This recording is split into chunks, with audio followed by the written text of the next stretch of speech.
Queramos o no reconocerlo, todos los seres humanos compartimos un anhelo fundamental: sentirnos importante dentro de los grupos sociales a los que pertenecemos. La ciencia y sobre todo la evolución demuestran que no son los más fuertes ni los más débiles los que sobreviven en un entorno hostil. Es la amabilidad la que te proporciona una estrategia mucho más poderosa y más eficaz que cualquier otra cosa. Jonathan Benito, el poder de la amabilidad. Parece fácil. ¿Qué tal, Rosa? Muchas gracias por la entrevista. Pues sí, parece fácil y debería de ser fácil, pero sin embargo el motivo del libro precisamente es una reivindicación desde la neurociencia de que como sociedad a veces estamos perdiendo esta cualidad que tanto nos caracterizaba a los sapiens, que somos seres ultrasociales y llegamos a este punto gracias precisamente a nuestra prosociabilidad, a nuestra amabilidad. Y vivimos en un mundo en que a veces parece que se nos olvida, ¿no? Seguramente que te pasa a ti también, que entras en un ascensor, no te saluda nadie, te cruzas con un vecino que tampoco te dice nada. Entonces es un poco esa reivindicación. En una sociedad en la que vivimos tan súper competitiva, ¿tú crees que aún subestimamos el poder de la amabilidad? Mucho, mucho. Y de hecho, precisamente, gran parte del libro lo destino a explicar cuál es el camino evolutivo que nos ha traído hasta aquí. Sí. Y entonces, en un momento mucho más hostil que el de ahora, cuando llegamos a Europa, los sapiens hace unos 46.000 años, que no olvidemos que era un periodo glaciar, que hacía muchísimo frío, resulta que se encuentran los sapiens que llegan que no estaban solos, que había otros homínidos, otros humanos, concretamente los neandertales. Entonces, los neandertales, que eran más fuertes que nosotros, ahora sabemos que eran por lo menos igual de inteligentes, si no más, estaban mejor adaptados al frío, y en un ambiente pues netamente hostil, donde había una carestía alimenticia grande, porque estaba todo... pues la nieve obviamente hace que los pastos se reduzcan mucho y sea mucho más difícil cazar. Y en ese contexto, ¿por qué les ganamos la batalla a los neandertales siendo más débiles, menos inteligentes y peor adaptados al frío? Pues precisamente por la amabilidad, por la prosociabilidad. Es decir, los neandertales eran individuos más desconfiados, más agresivos, que trabajaban bien en su grupo de convivencia, pero en cuanto establecían relación con otros grupos de neandertales se le iban a palos. Nosotros no éramos así. Nosotros, por un objetivo común, éramos capaces de colaborar con otros extraños, con desconocidos. Eso básicamente estableció una ventaja competitiva enorme. Se desarrolló la tecnología, porque tiene una implicación todo el aprendizaje colaborativo. Entonces, lo que yo te vengo a decir, lo que vengo a decir a tus oyentes es que la amabilidad, incluso o precisamente en entornos hostiles, es una ventaja muy grande respecto a cualquier otra estrategia que adoptemos. Es una buena herramienta, una buena carta. Es una muy buena actitud ante la vida, sí. Por ejemplo, ahí señalas que la agresividad suele esconder una baja estima. Sí. ¿Qué señales nos ayudan a identificar cuando alguien tiene esa herida? Porque, a ver, siempre ponemos, entre comillas, un día malo lo tiene cualquiera, sí. Pero claro, sí, pues, hay matices. Pues yo te diría que la señal es la propia agresividad. Siempre que veamos agresividad, casi siempre detrás de esa agresividad hay una falta de valoración de sí mismo y, por tanto, de autoestima. Básicamente, Rosa, lo que ocurre es que como el cerebro nace en el seno de un grupo. Entonces, en este grupo, donde surgen desigualdades y hay jerarquías que son inherentes a los grupos, incluso a los grupos de gallinas, y siempre estamos bajo el riesgo de la expulsión. Es decir, todos los individuos que pertenecen a un grupo puede que en un momento determinado les expulsen del grupo. Si les expulsan del grupo, esos individuos mueren. Entonces, el cerebro tiene miedo a que les expulsen del grupo. Y somos herederos de los cerebros que hicieron bien su trabajo, porque los que fueron expulsados del grupo no dejaron descendencia. Entonces, en ese miedo de que te expulsen, cuando estamos buscando la aceptación de los demás, y se me ha olvidado ahora la pregunta que me has hecho. No, te decía que... la agresividad. Exacto. Entonces, hay individuos que optan para imponerse al grupo y que no les expulsen por la agresividad. Entonces, ¿por qué optan por esa vía? Porque son individuos que ven comprometida su pertenencia al grupo, y ahí viene la autoestima. Tienen una valoración de sí mismos baja respecto al grupo. Entonces, la gente agresiva siempre es gente que tiene, yo diría que siempre es gente que tiene una autoestima poco sana, poco cuidada, y tratan de imponerse de los demás mediante la agresividad. Esa expulsión nos afecta, incluso, pones un ejemplo, a la hora de vestir, a la hora de hablar, a la hora de comportarnos. Tenemos miedo, entonces digamos que nos para que no nos expulsen, reaccionamos de una manera que a lo mejor no somos nosotros. Totalmente. O sea, el cerebro tiene un miedo atávico y muy profundo a la expulsión del grupo. Y es algo además que no es consciente, es totalmente subconsciente. Que no está mal, es decir, o sea, gracias a eso nosotros hemos llegado a este punto de la historia. Probablemente sin ese miedo no hubiésemos llegado. Lo que ocurre es que eso, al final, como condiciona casi todo el despliegue de comportamientos que tiene el ser humano. Pues eso, básicamente queremos lanzar constantemente al grupo un mensaje de, oye, que nosotros somos alguien dentro del grupo, no me expulséis, yo no estoy en la periferia del grupo. Entonces eso nos lleva a acumular, a hacer ostentación de pertenencias, señas de identidad que le digan al grupo, yo soy alguien dentro del grupo. Y eso, cuando se nos va la cabeza en ese sentido, pues puede ser un problema. Vivimos en un mundo muy competitivo, la hipercompetitividad sí. Se valora socialmente, pero sin embargo tú adviertes que es contraproducente. Sí, o sea, cuando en este contexto que te decía del grupo, tú puedes adoptar distintas estrategias. Una de ellas es la agresividad, que ya hemos visto que no es buena por otras muchas cosas. Luego otra es la hipercompetitividad, es decir, voy a tratar de sobresalir respecto a los demás haciendo las cosas de forma perfecta. Pues igual que te digo, Rosa, que la competitividad sana es buena y deseable, la hipercompetitividad no.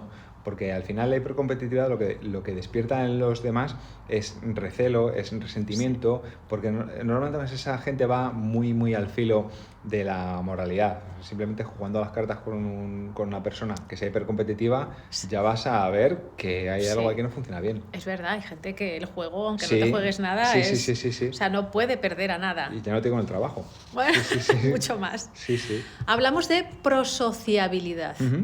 Muy importante. Sí, para nosotros los neurobiólogos la prosociabilidad, porque yo en el libro, de alguna manera, para no complicar más al lector, hablo de amabilidad, amigabilidad o cordialidad. Cierto.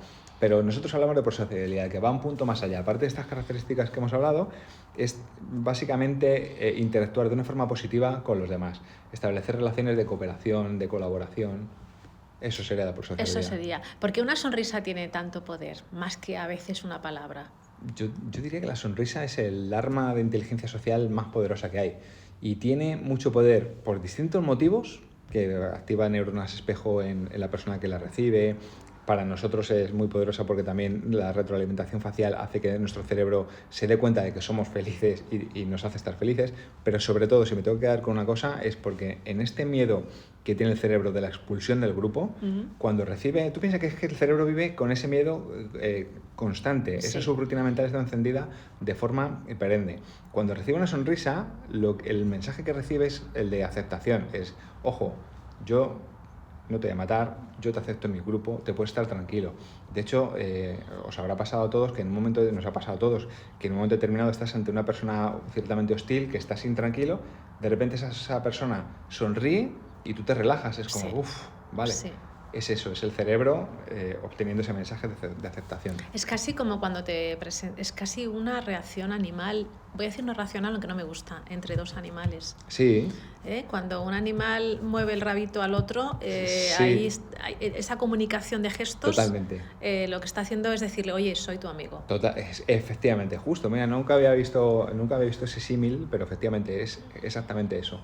Es que por mucho que nos moleste, es que somos animales.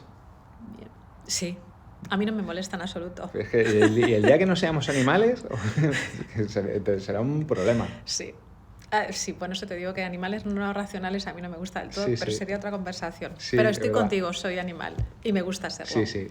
¿Por qué deberíamos rescatar palabras tan importantes que, como vivimos también en un mundo en el que hay que economizarlas, parece ser, se nos olvida dar gracias, pedir por favor o pedir perdón, que el perdón cuesta tanto? Cuesta. Fíjate, a mí me da vergüenza en un libro para adultos, o cuando hablo en las conferencias, decirles a seres adultos que las fórmulas básicas de prosociabilidad, el hola, buenos días, o por favor, gracias, que hay que utilizarlas. Pero es que yo estoy harto de personas que entran al ascensor y no te saludan, de vecinos que tampoco te saludan, de gente que no dice ni gracias ni perdón. Entonces, yo lo que reivindico es el uso de esas palabras, y en cuanto al perdón, básicamente al final también hay un problema de autoestima con el tema del perdón, porque de alguna manera podemos asumir en un momento determinado que pedir perdón implica debilidad, Eso es. implica como que pierdes posiciones en el grupo, ¿no? Entendiendo que siempre los neurobiólogos estamos con el grupo, ¿no? Pero todo lo contrario, a mí me parece que pedir perdón engrandece muchísimo a una persona. Una persona que tenga una autoestima sana, que tenga una buena valoración de sí mismo, va a pedir perdón sin ningún tipo de complejo. Y yo creo que eso lo hace mucho más grande. ¿Cómo se trabaja la autoestima desde todo esto que estamos diciendo? Porque partimos en esa sonrisa, en esa amabilidad, en esa empatía, muchas veces porque tú misma o tú mismo no te quieres. Entonces muestras en ese grupo o a la persona que tienes enfrente, no voy a decir tu debilidad porque no lo es, sino tu malestar contigo mismo. Claro, efectivamente.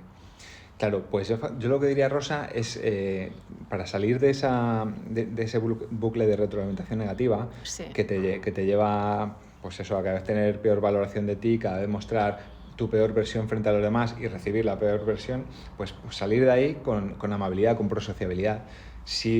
A mí me hace mucha gracia cuando la gente me dice, es que mi vida es una mierda, me va todo mal. Pero tú has visto las interacciones que tienes con la gente, que no sonríes, que vas exigiendo, vas agrediendo. Entonces, cambia tu actitud, empieza a sonreír, empieza a mostrarte prosocial, colabora de forma altruista, ayuda a los demás y vas a ver cómo de repente tu vida va a cambiar a mejor. Es que prueba un día, solo un día. Yo animo a la gente que pruebe un día. Y lo que van a ver es que su vida va a ir a mucho mejor. Tanto que van a decir, me quedo con esta forma de vida. Eso sí, Rosa, sabiendo siempre que nos vamos a encontrar individuos que son poco prosociales, que van a intentar hacernos daño. Por eso tenemos que tener técnicas y habilidades asertivas para saber poner límites, porque no podemos ser prosociales con todo el mundo, pero sí con un gran porcentaje de la población. Disfrutemos y aprovechemos ese gran porcentaje y pongamos límites a los que no se lo merecen. Me gusta esto que dices de ser asertivo y saber decir no. Porque, claro, parece que la bondad, la amabilidad... Bueno, la amabilidad no tiene por qué ser bondad, entiendo. Sí, efectivamente. No siempre. No siempre. Y además la amabilidad no tiene por qué ser una persona no asertiva. Quiero decir, tú tienes que aprender a decir no y aprender a decir cuál es tu lugar y lo que quieres, siempre con amabilidad. Eso es. O sea, la amabilidad no es una debilidad, o sea, ser amable no se puede confundir con ser ni ingenuo, ni sumiso, ni débil. ¿Por qué? Porque no, porque son cosas distintas. Una persona amable va a ser una persona que va a intentar interactuar positivamente con los demás, pero como tiene unas habilidades asertivas importantes, va a saber leer el entorno de una forma rápida y va a saber poner límites a las personas que se lo tengan que poner. Que van a ser pocas, pero esas pocas es muy importante porque si no te pueden hacer mucho daño. Y es más, en el libro también digo que tristemente hay personas con las que no se puede ser nada amable. Entonces, hay personas con las que simplemente tienes que ser muy firme. Siempre tienes que ser educado, pero firme. Siempre educado, efectivamente. ¿En qué consiste la técnica del café caliente? Pues fíjate, esta técnica del café caliente en el mundo emocional consiste en cuando te llega una noticia emocional fuerte, por ejemplo, un mail o un correo, que lo que tendemos es a contestar desde este estado de excitación emocional que tenemos, y normalmente, precisamente por este estado de excitación, tenemos muy poco control de la corteza prefrontal, es decir, muy poca autorregulación. Entonces, lo que consiste este café caliente emocional es dejar enfriar esa emoción, si es posible, incluso una noche, es decir, que haya un periodo de sueño entre medias, para que cuando reaccionemos a esa situación lo hagamos desde la parte más racional. Entonces nos vamos a evitar muchísimos problemas, muchísimos conflictos. Vamos a ver las cosas de otra manera, porque muchas veces después de una noche de sueño ves las cosas y dices, pues tampoco era para tanto, o tampoco...